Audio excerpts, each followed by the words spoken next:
As we've been traveling around and talking to these contractors, their subcontractors, we're seeing examples of the tremendous cost of and the hurt that will be felt. Not just our own state employees, but also these contractors, their employees, and their subcontractors, and the efforts that they're making just to get ready for a potential government shutdown.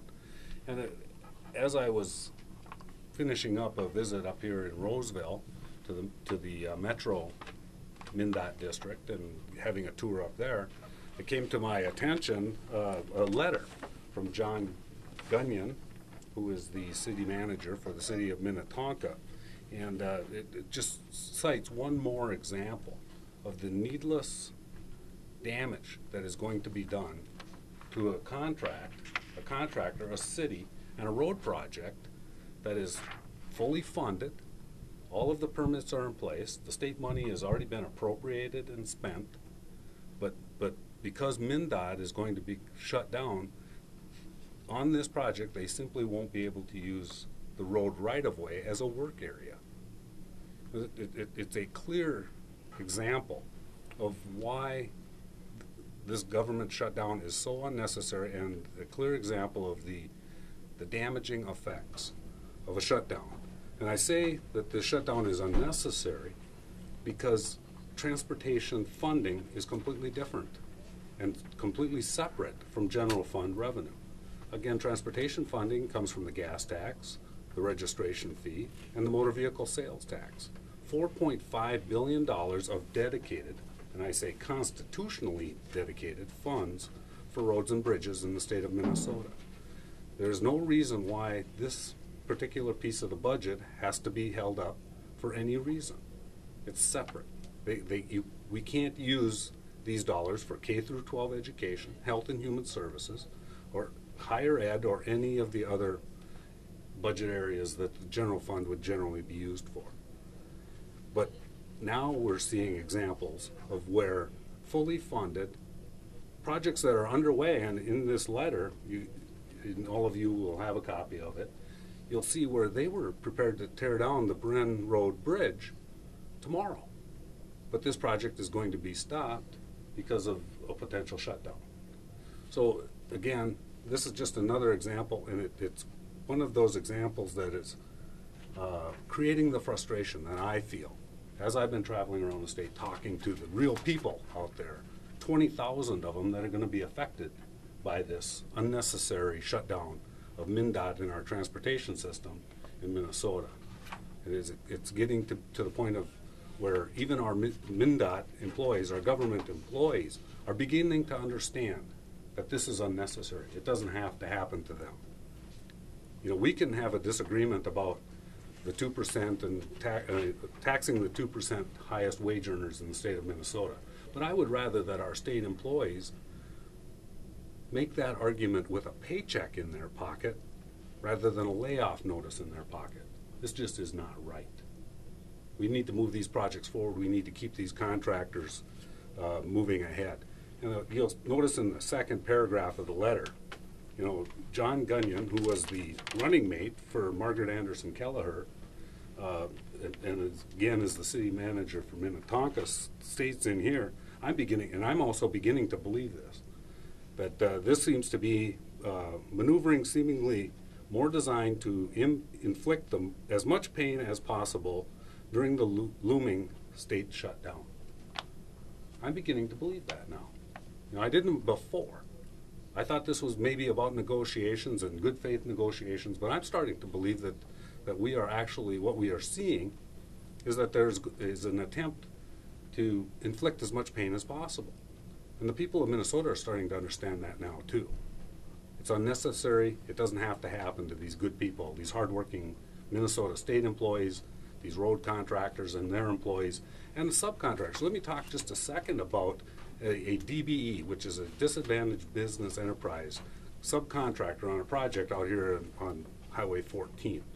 She's got 7 employees. This is one of the main jobs for her. It's a seeding and environmental company to sustain the environment. If they lose this project, if we go to a government shutdown, a disabled business enterprise, one of the people we are trying, a group of people that we are trying to help in our transportation bill, will have to shut down, and she says most likely they won't come back. They won't be able to make it. They won't be able to make their equipment payments, their overhead payments. They plan on this. We have a 5 months, 120-day construction season in the state of Minnesota. That is a very limited amount of time for these disadvantaged business enterprises, these contractors and their employees, to make what they're going to live on, what they're going to pay their bills on for the entire rest of the year.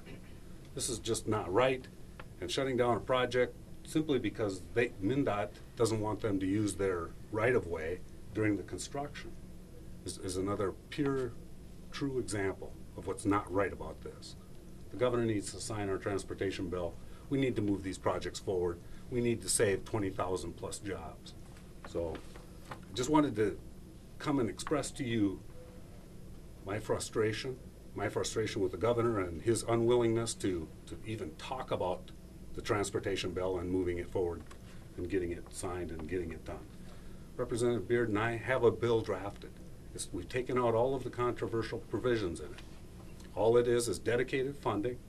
We believe that in a matter of hours, we can have that bill off the Senate and the House floor and to the governor.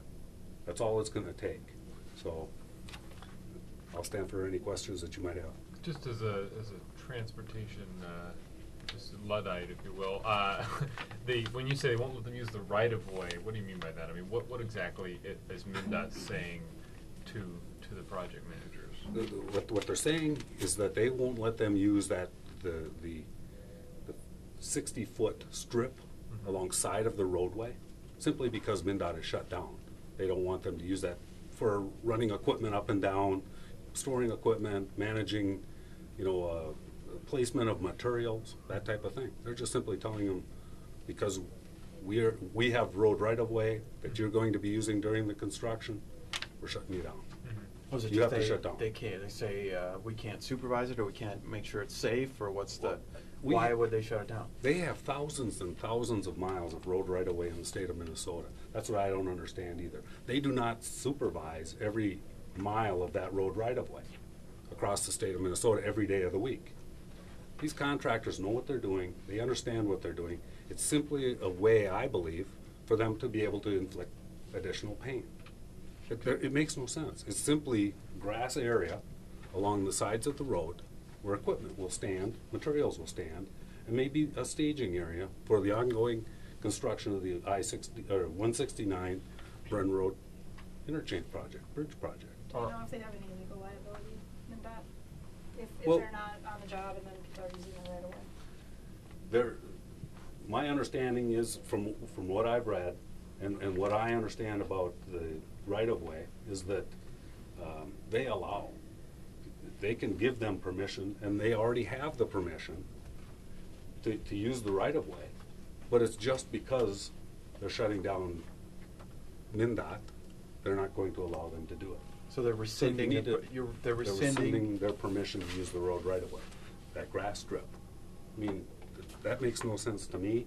It obviously doesn't make any sense to John Gunyou and others. Will you share that letter with us? Yes, we Yeah, have copies. How did the Republican caucus get the letter? I mean, was it sent to the Republican caucus as well, or? This was linked. Actually, the House was originally got the letter, and it was linked It's to not the signed. to a website. The House has gone Right, public. this is with just it. the text. Earlier today, it was sent to various legislators. I don't know exactly In the all area. of them, but various area legislators received it as a CC from John Gunyou. So that's where it was surfaced from over the House. And we're taking, here's a copy. Is there? I mean, are these projects being taken as far as MnDOT saying what's going to be open in a shutdown project-wise? Is this just happening on a case-by-case basis, or have they set a sweeping policy of no more right-of-way permissions, or what? How does this work? I don't know specifically if I mean, if you've they're been doing around it the to state. this. I mean, Yeah, you've seen a lot of these projects. I know what they're telling the contractors, and they're shutting them off of all of the projects. They want them, for example, the Highway 14 project by Owatonna. They're telling them that on Monday morning, there can't be anybody on that project, either in the road right away or anyplace else. They have to button that up, get it seeded and shut down. And actually, they're in the process of doing that right now at a cost, I would add, of about $100,000 in shutdown costs, which the contractor has a right to recoup, and which the taxpayers of the state of Minnesota are going to pay. And you'll see in here, Mr. Gunyou says that this delay and shutting this project down is going to cost anywhere between $2.75 and $3.1 million. 20% of the entire project cost. $15 million is the entire cost of the entire project. Are there projects that are going? I know light rail is one thing here, but are there projects around the state that will be operating, will continue during a shutdown? The only ones that I understand that will continue are the federally funded ones where the state of Minnesota isn't involved in them.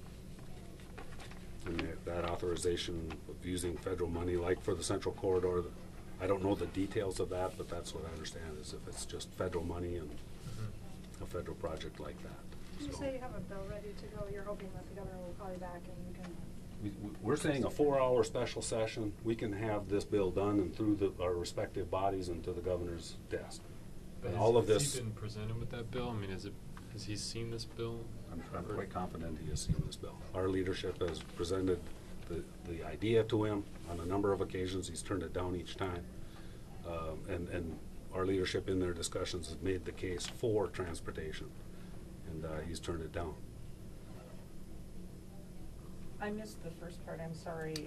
The public-private partnership is what is funding this project right now. It's Is that correct? Completely right. paid for and done. It's completely paid for. All of the state money has been appropriated and spent.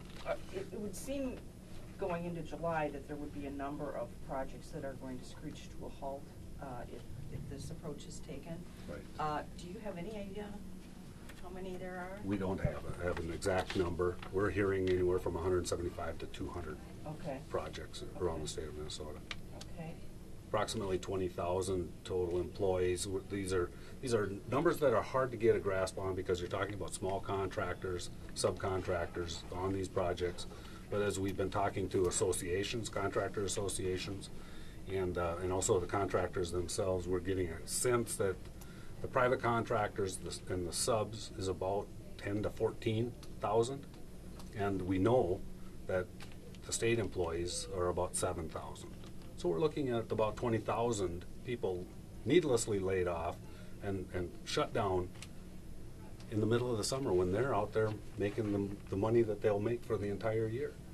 This is money that's going to keep these businesses going for the rest of the winter. For all, this is when they make their bread and butter. No, DEED appears to have put in some money on this project as well. I don't know the specific funding sources for this project, but he clearly has said that all of the money is appropriated. It's ready to go. All the permits are in place. They're ready to tear down the Bren Road Bridge. So it's time to keep this moving forward. What is, just, I guess, taking a step back, what is this? It's tearing down the bridge. Are they building a new bridge? Is that what this is all about? New bridge, and I believe an interchange is what I'm understanding here. It's been a project that's been, they've been working on, by reading the letter, the way I understand it, a project they've been working on a long time. Finally have got all of the sources of funding together for it, and they're wanting to move ahead and being shut down simply because they can't use the road right of way. Are you advocating for a lights on bill right now? I have apart from just transportation, just more holistically. On a more general fund, on the bigger budget solution, I advocate for anything that keeps our state employees working, our government working, and meets the needs of our most needy citizens, education, health and human services. Whatever approach comes out of that, out of the discussions here the next couple of days, I guess they're locking themselves in a room. I'm just hopeful that we'll be able to put together something that offers continuity. To shut the government down, shut down all of the programs and operations that we have isn't something that I look forward to or want to have. Chairman, does that mean you vote for a budget with more than $34 billion in it? No, that doesn't. Well, depending upon where the sources of money come from, I will not vote for a tax increase. And what would you vote for in terms I'll vote for a $34.2 billion budget. That's the money that is forecasted to come into the state of Minnesota. We've prepared budgets.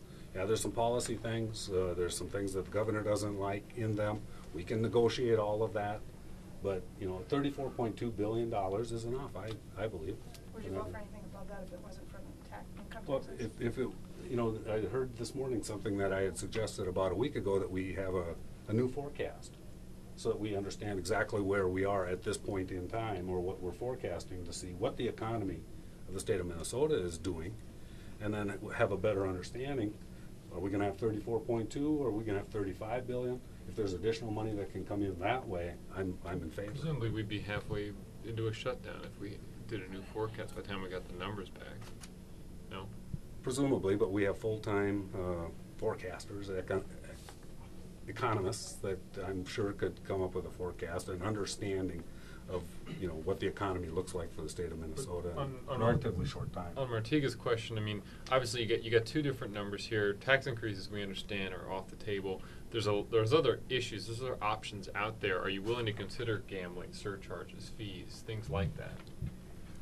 I am. You are. That doesn't mean that the rest of the caucus is, and I don't speak for the rest of the Sure. caucus. Well, we're but just asking you. yeah, no, I'm willing to look at those options, and actually we've had some discussions with my colleagues about those. Are there any that look more appealing right now than others? No, they all would generate differing amounts of money, but I guess we need to see which one is the most palatable to the governor and the most palatable to our members. You know, we'll have to see, and also to our friends on the other side of the aisle, whether they're interested in taking that approach or not. I haven't heard anything from them at all. That's a big variable too. Thanks, everyone. Thanks for coming. Appreciate it. Were you making a case for your leadership at all about this, looking at it?